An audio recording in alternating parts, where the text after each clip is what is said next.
Hello everyone, welcome to my channel. ఈరోజు వీడియోలో ఆరోగ్యానికి ఎంతో మేలు చేసే రాగులతో 3 రకాలుగా బ్రేక్ఫాస్ట్ రెసిపీస్ని చేసుకోవడం చూద్దాం. అయితే ఇక్కడ ఒకే పిండితో మనం ఇట్లా బ్రేక్ఫాస్ట్ రెసిపీస్ని చేసుకోవచ్చు అనమాట. దీనికోసం అయితే నేను ఇక్కడ మినప్పప్పు అండ్ బియ్యం సమానంగా తీసుకున్నాను అనమాట. ఒక్కొక్క కప్పు. వాటిలో కొంచెం మెంతులను కూడా వేసేసుకోవాలి.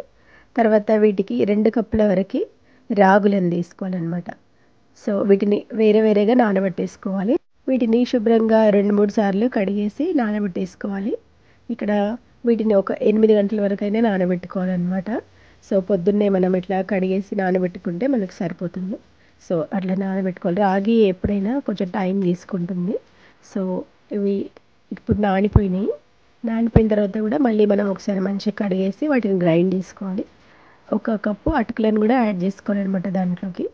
తర్వాత ఫస్ట్ రాగులను గ్రైండ్ చేసుకోవాలి. మంచిగా వాటర్ పోసేసి మెత్తగా గ్రైండ్ చేసుకోవాలన్నమాట.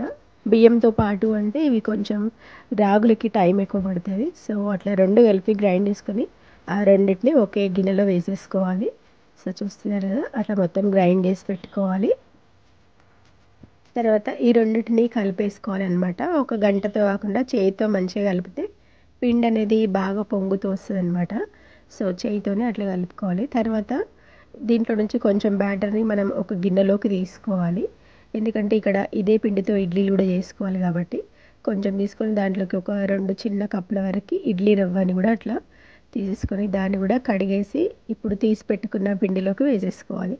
ఇడ్లీ అనేది మెత్తగా దూదిలాగా రావాలి అంటే మనం ఇట్లా ఇడ్లీ రవ్వని కొంచెం యాడ్ చేసుకుంటేనే మనకి ఇడ్లీలు మంచిగా వస్తాయి. లేదా మనం పప్పులు నానబెట్టుకునేటప్పుడే అక్కడ నార్మల్గా రేషన్ బియ్యం ఉన్నాయి కదా, వాటికి బదులు ఇడ్లీ రైస్ అని దొరుకుతుంది, దాన్ని కలిపి నానబెట్టుకుంటే మనకి ఇప్పుడు ఇడ్లీ రవ్వ కలపాల్సిన అవసరం లేదనమాట. ఇట్లా కలిపేసిన తర్వాత వీటిని ఒక నైట్ అంతా ఫర్మెంట్ కావడానికి పెట్టేసేయాలి. సో చూస్తున్నారు కదా, నెక్స్ట్ డే మార్నింగ్ ఆ 2 పిండిలు మంచిగా పొంగినాయి. ఇది ఇడ్లీ బ్యాటర్ అనమాట. దీన్ని కూడా ఒకసారి ఇట్లా కలిపేసుకొని దీంట్లో సాల్ట్ కలుపుకోవాలి కొంచెం.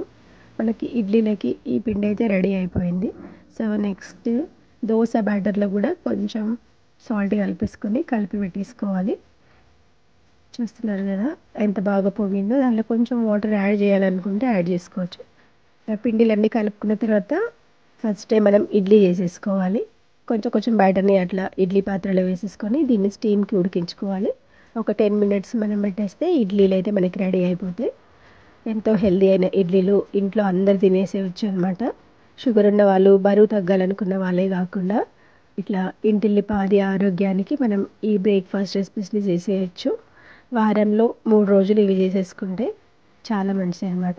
సో దోశ కూడా చూస్తున్నాయి కదా, చాలా బాగా వచ్చింది. క్రిస్పీగా కావాలంటే క్రిస్పీగా చేసుకోవచ్చు, దాన్ని మెత్తగా కావాలంటే మెత్తగా కూడా చేసుకోవచ్చు. సో ఇక్కడ ఇడ్లీ అండ్ దోశ 2 రెడీ అయిపోయినాయి. నెక్స్ట్ మనం కొంచెం బ్యాటర్ మిగిలింది కదా, ఇడ్లీ బ్యాటర్ అనమాట ఇది.